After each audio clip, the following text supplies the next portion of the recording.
Welcome to the Field and Garden Podcast. I'm Jessie Graven from the Gardener's Workshop. In this recent Clubhouse chat, Lisa interviewed Janis Harris of Harris Flower Farm in southwestern Ontario, Canada.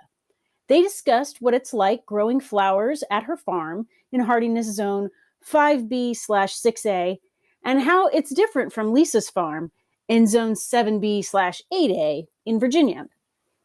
Janis shares some tips for northern growers, but also offers great general growing advice about how to learn the best practices for your own particular zone and climate wherever you are. There's something in this chat for everyone, so I hope you enjoy. We've got snow, so. Yeah. Oh, okay. Well, with that, I'm going to get this party started. So welcome, everybody. This is the Flower Farmer Show, and my name is Lisa Mason Ziegler. And so I want to kick this off by first telling y'all how I met Janis. So back in 2016, I met Janis when we were at an ASCFG conference in Michigan. I remember it because we thought that this conference was going to be a real bomb, because little did we know when we planned it years in advance that it was actually went over the election, the presidential election that year. And we just thought that it was going to be a dreadful conference, but in fact, it was sold out and it was a wonderful conference. But during that conference, the ASCFG had never formally had Canadian representation in the organization. And so that at that conference, we voted to make Canada one of the regions of that educational organization. And Janis, right there in the lobby, I can still remember it, Janis, all those people clustered over in the corner of this big hotel lobby, voted Janis, and she was up against a couple of good runners too, if I remember right. Janis was voted the regional director and has held that position now for all these past 6 years, and done an amazing job. So Janis, I mean, and that kicked off our friendship. I think that's when we became really great friends, sitting on that board together, wouldn't you say? Yes, definitely. And like, I think of sharing breakfast and that with you and having that time together has been awesome, to be able to meet other growers and really connect with people all over. So it's great to talk with you again, because I've missed talking with you for the last while. So I know. And, I think that's one thing that people don't really think about because they don't have to, that the ASCFG is it is basically an educational organization. And there's a board of directors that are all people like me and Janis, volunteer flower farmers or people in the industry. And sometimes you just have to make time to serve those things, right, Janis? I know it's especially a challenge for you. You're a mom and a farmer and all these other things. So I just want to say thank you so much for serving for all these years, because I know better than anybody how hard that is. So Janis, tell everybody about your business, who you are, where you are, and what it is that you do. Yeah, so we are in southwestern Ontario. To kind of get the geography, if you went halfway between Windsor and Toronto, we're right kind of in between the two. And if you were to go straight through the lake from Cleveland, we are straight north of Cleveland, through Lake Erie. So we are in southern Ontario, which is like, we're talking northern, but I mean, we are still definitely in northern area. Our zone is usually like 6A, 5B, but we do have warm years, and today it's snowing, so it's wonderful that we have that.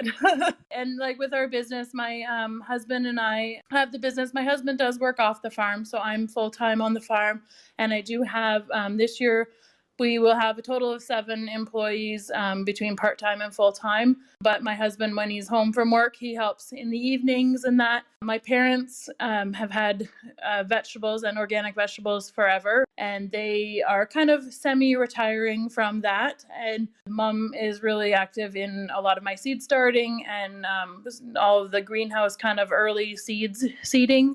She does a lot of that. So we do work together between my farm and their farm. Our farm is 10 acres, and my parents have a total of 100 acres for their farm, but we do grow a couple acres over there at their farm. They're just one road, concession road from each other. So it's really good that we can work together and also share equipment, because a lot of vegetable equipment translates over to flower equipment.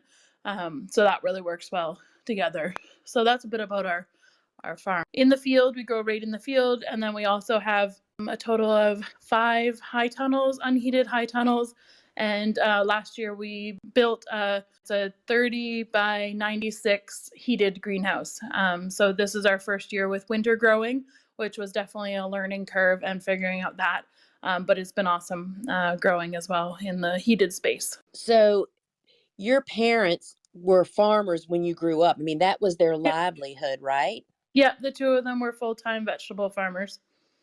Yeah, because I mean, we don't hear about that very often. You know what I mean? It's like you hear from people, not very often for that either, but it's like, oh yeah, we were soybean or, corn growers for 1,000 acres, but your folks Yeah. literally grew vegetables and that was the livelihood for your family. So Yeah. I think that's super cool, Janice. I know it might not have And been so cool when you were growing up and having to work, but right. Because I did go away to school too. I had a career before flower farming. I was actually an optician. I went to school and worked as an optician in an optometrist office, and did that for many years before I quit my off-farm job 3 years ago to be full-time flower farming. But it's like the third weekend in May, I think, is usually when we do. But it's really hard to see everybody else planting and doing stuff. But I do definitely push the limits on things, and try, because like it's only gonna kick yourself either way if you put it out and it gets frosted or you put it out and it has a jump on it. So it's really trusting and trying things, pushing it a little bit, but then having a backup of like row cover or different, like putting a tunnel on or something if we are going to get like a freak weird cold day. Like today is a freaky weird just above freezing day, whereas tomorrow is going to be like 17, which I can't remember what that is to switch it over. I think it's like in the 40s. I don't know. So it's going to be warm tomorrow. So, right. and then Friday and Saturday it's going to be warm, and then it's just a weird freaky day today. So with that, we would just, if I had something out, then I would just cover it for the one day and then be away and going again. So yeah, I think And that's the hardest thing. yeah, and something that also that I think perhaps particularly people new to planting when you're not really supposed to, right? Mm-hmm. There's things you have to have available, like you just said. You got to have row cover if you're going to do Right. that. And the other thing is that I try to practice myself, even when I'm pushing the limits down here, planting early before I should. I don't plant the whole farm. I just Right. plant some, right? Right, exactly. Like, don't plant everything, just plant some of it, and that might work out really well. It might also get frozen. But also, like, just thinking too, like, there are things that can handle it and that are tougher than you think that they are. Because a lot of things we think, oh, we can't do that, they're not going to be okay. But really, like, there's a lot of stuff that is tough and can handle that little dip.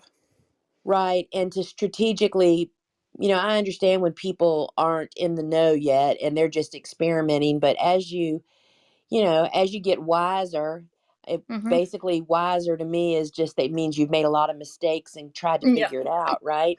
Um, totally. that there's certain things that you would like, for instance, I would never push the envelope on basil. It just No. gets damaged so easily. However, we've learned that sunflowers can really take some cold temperatures, right? Yes. Um, so yeah, you just have to make an educated guess.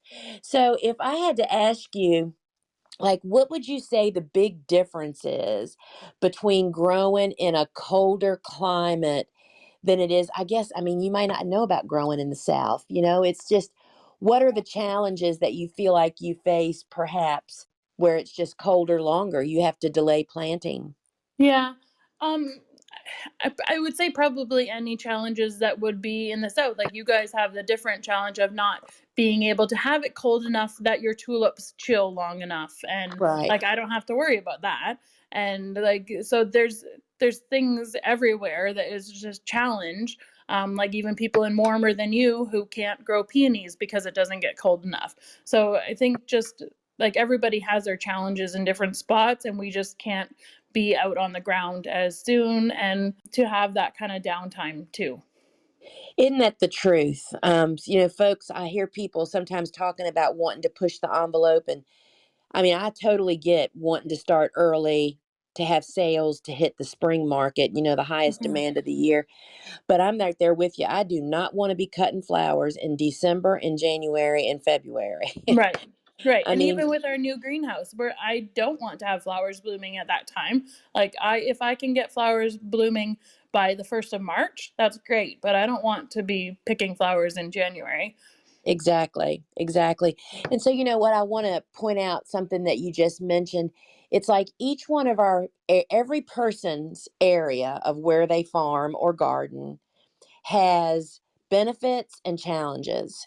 And to cultivate the benefits and to make the most out of those is Mhm. the fastest, quickest, least expensive way to do everything, right? Totally. Like, don't try. Like, I know, like, people get excited about tulips and think that they have to grow tulips, but if they're in somewhere warm, you're gonna lose your shirt if they don't like get tall enough. So don't try pushing that. Grow what is gonna work in your area. Just like me, I for years I rotted ranunculus. Years, I probably 3 years. I rotted them, and I was like, what am I gonna do? Like every year, I try and start them, and they don't work. They go rotten. So I remember talking to Dave, and I think it was at one of my first ASCFG ones, and I said to him, like, it was mid-February is usually when we have the board meetings, and I said, like, Dave, I can't rot ranunculus again this year. What am I doing wrong? And he said that, like, start them when you're coming to the ASCFG thing because it's the right timing, and then forget about them and don't touch them. And I was babying them too much, and I was thinking about them and checking on them too much. And he said, just leave them alone. Don't mess with them. And then just understanding how the ranunculus work. And now, like, I know how to do it, and I know how to do it for my zone. But I was looking at other people in the industry saying, we plant them in the fall. This is what we do. Or we start them in this other time, but they're in a totally different growing zone than I am. And I have to then remember where I am and how I need to grow, not just because that's how somebody's telling me that you have to grow them. You know what? I think we could just end it right now after you just said that. I mean, is that not, I mean, those of us that are teaching people, as I know that you teach classes, you do workshops, you speak at Mhm. conferences, we can all say it over and over and over again. People always want to know the down and dirty details of exactly how we do something. Right. But in fact, as soon as it heats up, they shut down, Right. Anyway, so, okay.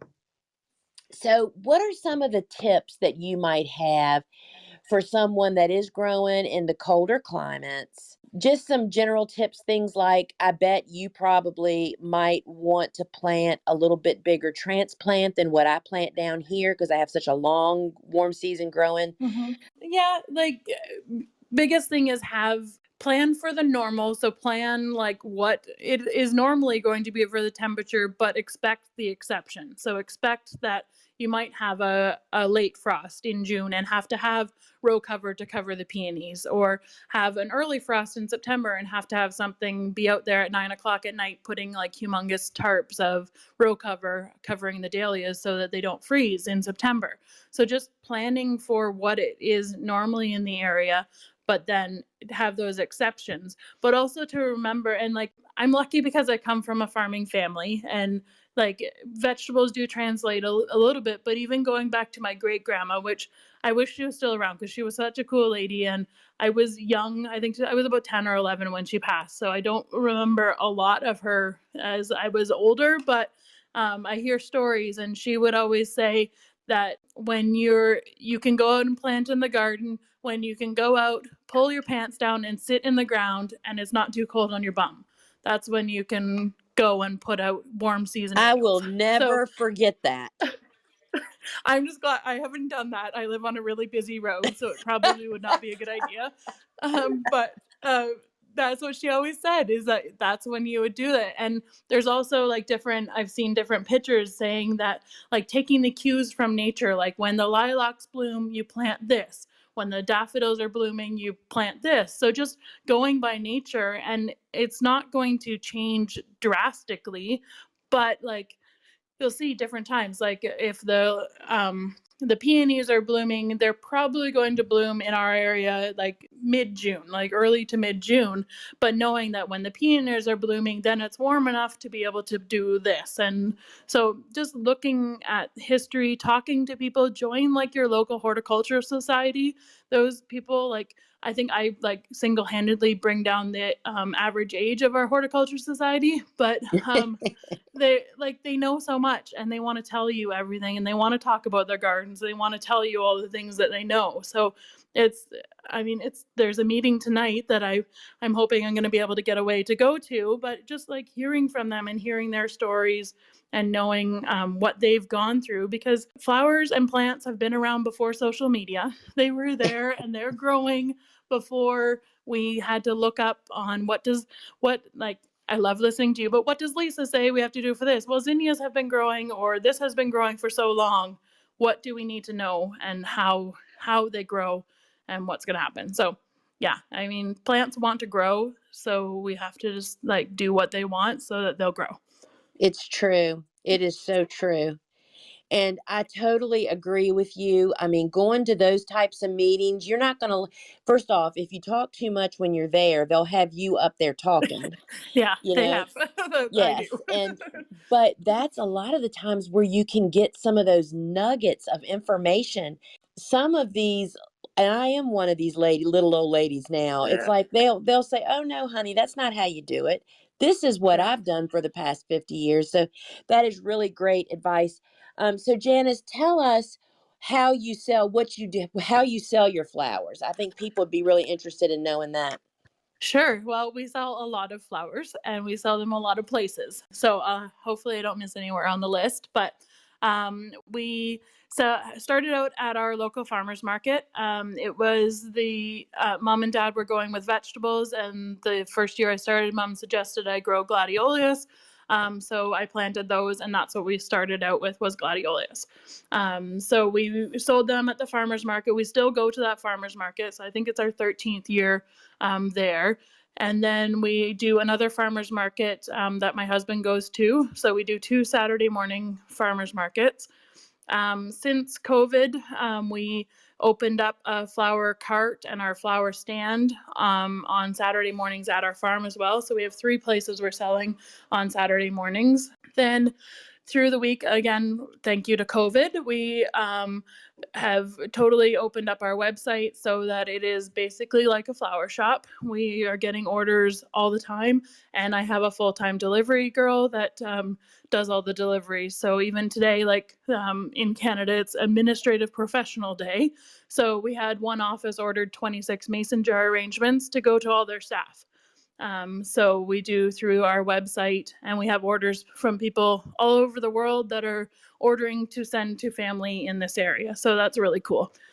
Where else do we sell? So we also do a subscription, a very sought after and desirable subscription. We ended up doubling our number of subscriptions this year, because last year we just couldn't, people were so upset that we were sold out so quick on them. So we have 183 bouquet subscriptions that will start next week. And those are once a month from May to September, and those are all delivered as well, delivered or pickup. So we do our bouquet subscriptions. We sell to a few florists in the area, not too many, but there's a couple that we definitely do sell to. And we do a lot of weddings as well. So I think on the books we have like over 60 weddings coming up this season. So it's going to be a busy wedding season too. So I think that's all the places. Oh, we do some wholesale bouquets too, to a couple little grocery stores in the area too. So what do you do with all your spare time? Yeah, I know. And 3 kids, 3 little kids. And yeah. Oh my gosh. I'm exhausted. I'm exhausted, Janice. Yeah, I they're am not as so little proud of anymore. They're getting bigger now, so that's good. They're helping out a bit more. But the oldest is going to be 12, so. I am so very, very proud of you. And I watched you go through, you had just ramped your business up with the Farmer-Florist thing going on when COVID came. And, you were one of the ones that just hit the ground running. I've grown to hate that word pivot. Yeah. But You totally flipped your business, and it's bigger now than it's ever been. Would that be a Totally. good, yeah. Yeah, totally. Yeah. Like, I mean, people were, I personally was so worried that when COVID was first happening, I thought, oh my gosh, what are we going to do? But I mean, we've had record years since, and yeah, it's awesome. So, Janis, when did you start Start like growing? selling? Yeah, I'm sorry. Yeah. Start growing and selling. Yeah, I think this is year 14 for us, that we've been farming. But I mean, the first few years, I did the flower farming after my day job and during our maternity leave. So I mean, they were not full time then, but in the last, I would say, 3 years, it's been full time farming for me, and I would say probably 5 years, it's been pretty much full time. So, Janis, do you want to Yeah. tell everybody about the tour? Yeah, I'm so excited to have that this summer. Because this is my last year as a regional director, they go in 3-year terms, and so I've done 2 terms now. So it's time for me to pass on the baton. And so I was really excited when we started with the board doing more farm tours and inviting people to come to smaller conferences, not having the big, huge conferences, just having a farm tour. So I've really structured it like a full day of learning here. Like, we're going to talk about everything, and there's nothing that's really going to be not allowed or anything. Like, you can ask anything. We're going to talk about growing in the field. I'm going to have all of our equipment out so you can see what we use for the tractors, and then also hand tools. We're going to talk about growing in the tunnels and in the greenhouse. Oh, and then in the afternoon, we're planning to do like a market bouquet, like showing how we can pump out bouquets really fast, because when we have like 3 markets, we need to be making bouquets really fast. So showing how our bouquet making process, and then we're going to also, everyone can bring clippers and a bucket, and we're going to make a vase arrangement for people to take home.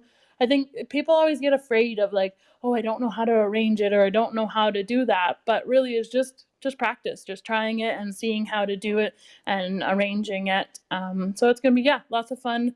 We're going to have a catered lunch, and we're doing a sunflower maze again. We haven't done that in a couple of years, but we have it's probably about a half acre. We're going to plant just the sunflowers, and that should be blooming in full bloom at that time of the conference, or the farm tour. So excited to show off that too.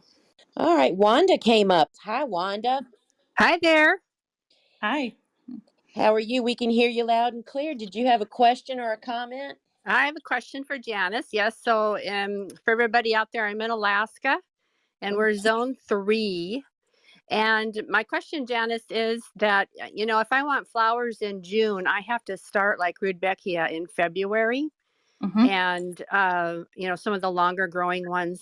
And I do use the small soil blocks, but I have discovered that you cannot keep plants in soil blocks for more than like a month, or Right. the plants actually get stunted. Yep. So like Lisa doesn't have to bump things up, but I feel like a lot of us in the northern climates, we do need to bump things up. Otherwise, you can't keep something in a soil block for 2 or 3 months. Totally agree. Do you bump things up into larger containers? If so, what do you use, or how do you go about doing that? Yeah, so we do both soil block. We do a little bit of soil blocking, and for certain things, there's only some things that we will do in soil blocks, and a lot of the time, and actually, I don't plant anything from soil block into the field. Everything from soil blocks go into another tray, so they either go into a 72 tray or a 98 tray or a 128, depending on what it is. Like Lysianthus, we start in soil blocks, and then they get bumped up to a 72 because they're a really long growing time. But yeah, we don't, and I think it's really cool how Lisa is able to go right from soil block to the field, but we definitely don't do that. Everything gets bumped up into a bigger cell for that time that it needs to. Great. Yeah, I think that's good information to get out there, because I see people trying to follow Lisa who live in northern climates, Mm-hmm. and you just cannot leave things in soil blocks for months. Right. So it's good to get it out there that some of us do need to bump things up if you're growing them for a long time. So thank you, Jen. And definitely even like the Lysianthus too, like when I do get some plugs in and they come in like 288s, and we'll bump those up too. Just because things can't stay in those small little cells for a really long time. We bump all that up as well. Hi, Jen. Hi, can Do you you hear have me? a question? Yes, we can hear you loud and clear. Okay, first off, thank you to all of you for all of this information. I'm in New Brunswick, and Janis, I'm wondering, do you succession plant any of cool flowers? And also, what flower has surprised you to grow in the north? Yeah, so you said succession planting of cool flowers? Yes. Yeah, definitely. We succession plant. So that's where some of like adapting the cool flower method. So we think of Lisa's cool flower way, and then we adapt it to our area. So usually in like mid-February or so, there'll be like a nice, really kind of mild day, and it's really weird that all that temperature fluctuation. And at that point, we'll go out and we'll just like scratch in some of like Nigella and bells of Ireland and bachelor buttons and those kind of things, and scratch them into the ground. And once the snow is melted, it's that one day of really warm, put them in, and then they'll come up as they are supposed to, when they're supposed to. So we succession plant, though that's one of our successions. And then also another succession is we will start in some inside, so seeding of some Nigellas and bells of Ireland and different things like that to have some going that way. So that's another succession. And then like once now this time of year when we can work the soil and plant more, then we'll put in another succession of all of those things again, bells of Ireland, Nigella, bachelor buttons, all of those cool kind of things. And we'll do that probably another 2 weeks or so, until it's right around our last frost date. And then we'll stop doing successions of that for the year. And then we have had cool flowers over winter in our zone too. Last year we had larkspur and bachelor buttons do the whole like Lisa's cool flower method, which was really cool to see that happen. It's just so good to hear about other people's experiences and how they apply things. And so, Janis, tell us, let's finish this off. When is the tour, and how is it only open to ASCFG members? And how do they sign up for that? Follow the link, I would guess.